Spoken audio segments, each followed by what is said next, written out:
Welcome to Conversations from the Barn at Everwood Farmstead. These are casual chats with visiting artists. Creaky barn, bugs, and all. Enjoy.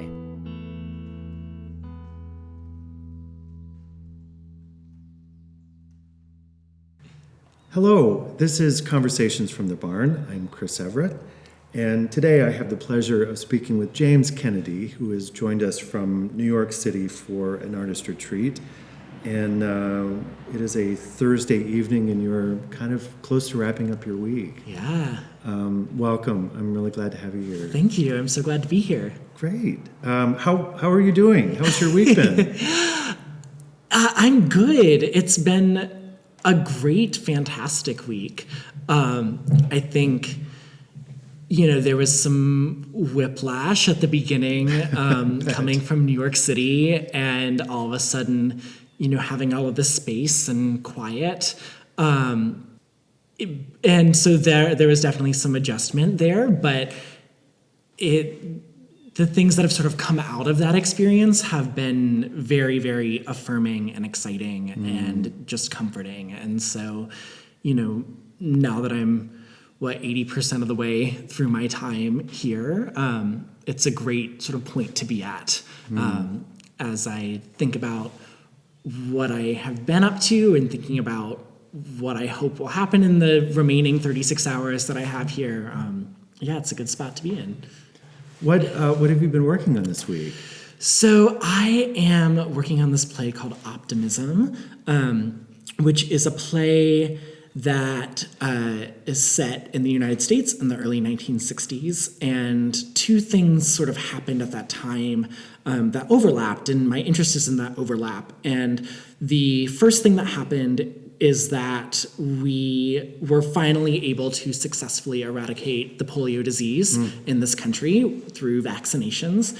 And then the second thing that happened was Rachel Carson published her groundbreaking work, Silent Spring, which directly led to federal legislation to protect and regulate our natural environment in this country. And so simultaneously, in the span of a few years, we had these sort of dual social awakenings, one of which being that, sort of reaffirming that we could eradicate disease. We found new ways to sort of double down on this guarantee to the right of a long and happy life and a long and healthy life in this country. And also, Silent Spring sort of revealing the potential harm of our new technology. And that just because we as humans were suddenly able to benefit in these amazing ways, our natural world was sort of paying the price for that. And so when I sort of discovered that these two things were happening at the same time, I had just never really seen anything that sort of explicitly looked at that overlap. But also, I knew right away that there were a lot of unanswerable questions in the intersection of these two things. And they were unanswerable at the time. They're unanswerable 60 years later. Yeah. And I think that unanswerable questions are a great springboard for theater. Yeah. It's a fascinating tension. I have a very close friend who happens to be a renowned futurist, Cecily Summers.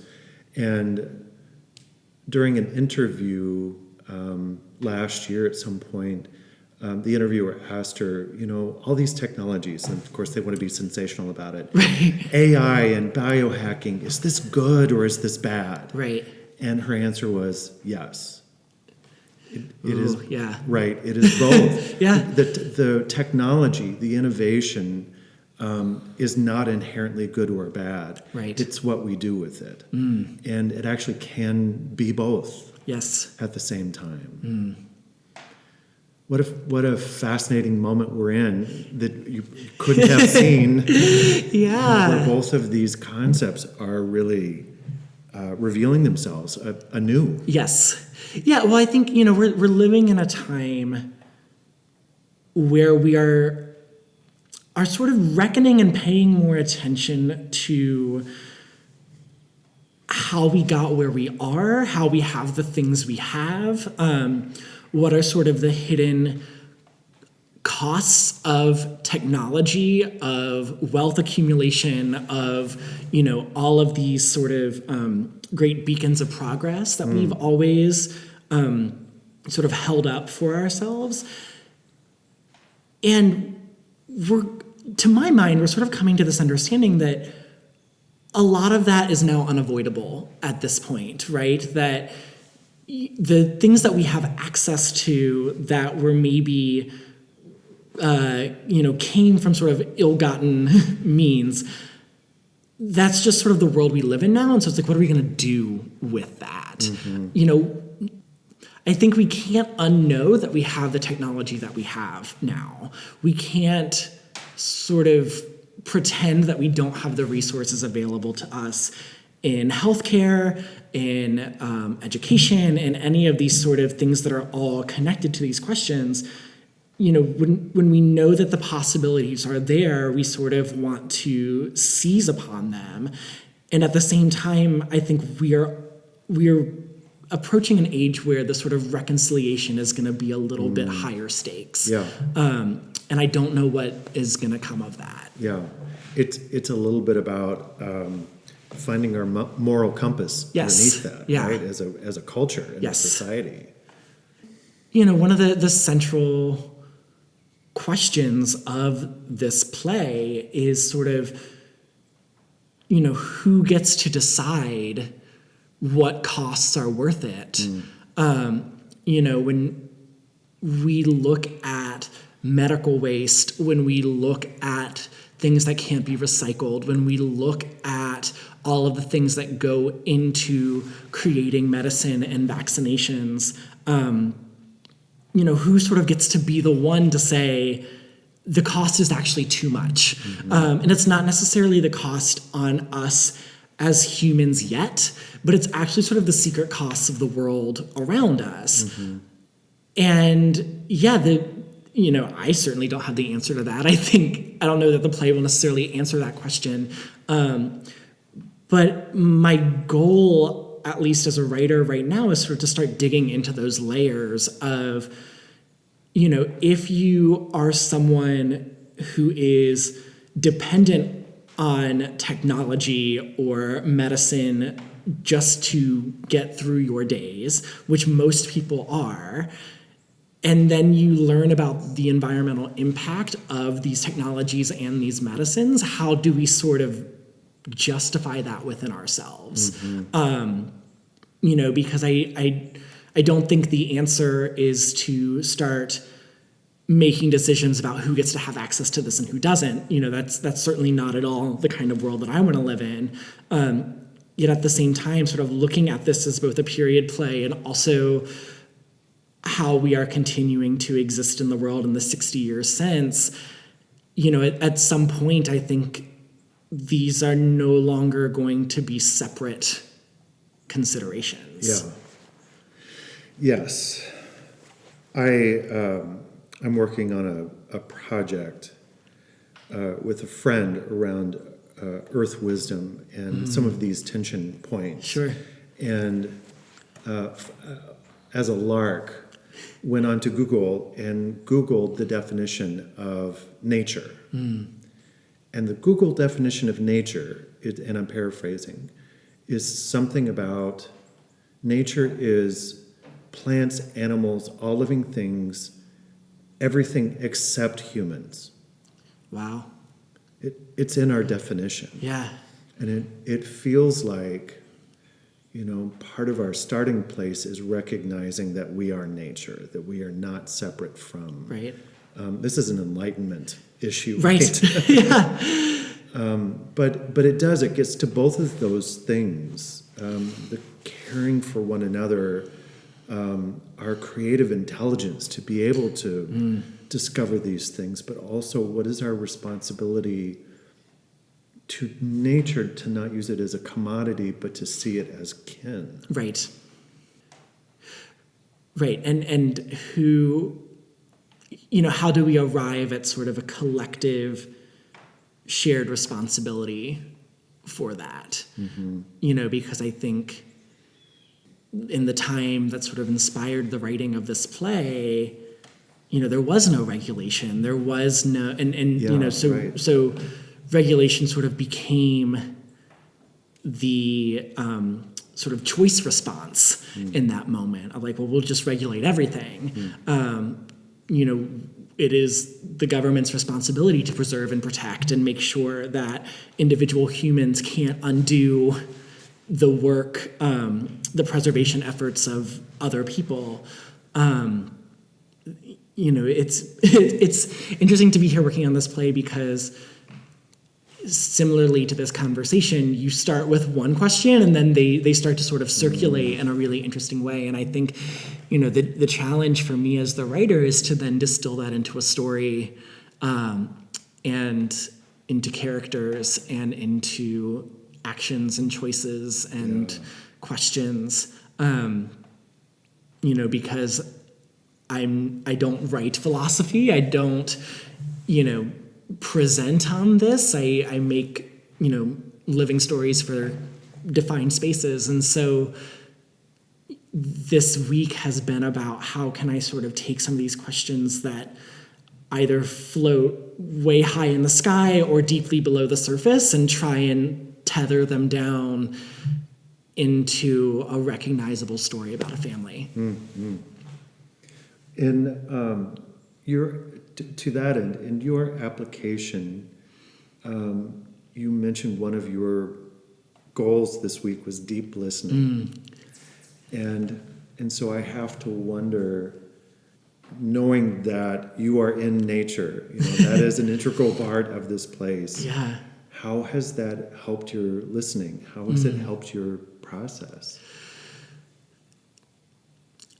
I think to speak, specifically to this project, I'm writing about characters who have a different relationship with nature than I do, and a different relationship with nature than is really possible living in New York City.